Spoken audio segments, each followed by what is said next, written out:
Hi everyone, welcome back to this channel. In this video, I'm going to show you a super simple way to add realistic objects to any photo using AI. No Photoshops, no advanced editings, just a few clicks and you're done. Okay, let's get started. First, just open your Google Gemini. You can open it through your browser or through the app like this. And then, if you haven't signed in yet, just log in using your Google account, and once you're in, just tap on create image to activate the Nano Banana tool, or you can also tap on tools icon and then create images like this.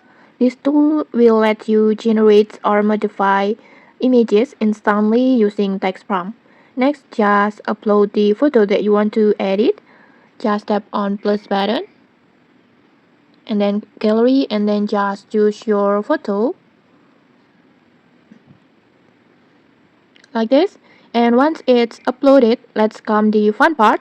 Let's writing a prompt. The more specifics and detail your prompt is, the better your result will be. So just type your prompt. The more specific and detailed your prompt is, the better your result will be. Next, I will just type my prompt like this. For example, like this.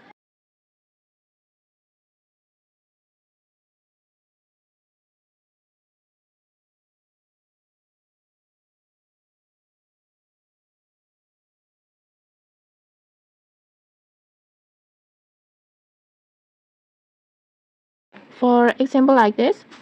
And when you're done typing your prompt, let's just tap on generate, and Gemini will analyze your photo and blend the new object directly into the scene. Just wait for the moment.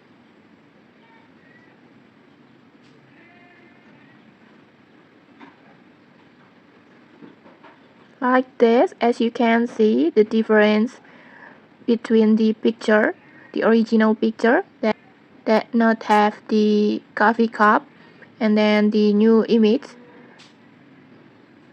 it has a coffee cup like this. And honestly, the result looks natural, as if it was always there. Next, if you are not 100% happy with the result, no worries, you can adjust your prompt a little and then just hit regenerate, or even you can try different objects. It's really up to your creativity, experiment, and just have fun with it. And okay, that's it with Gemini and Nano Banana. You can easily add realistic objects to any photo in just a few minutes. No editing skills needed, just let AI do all the hard work. Okay, if you found this tutorial helpful, don't forget to like, comment, and subscribe for more tutorials. Thanks for watching and see you.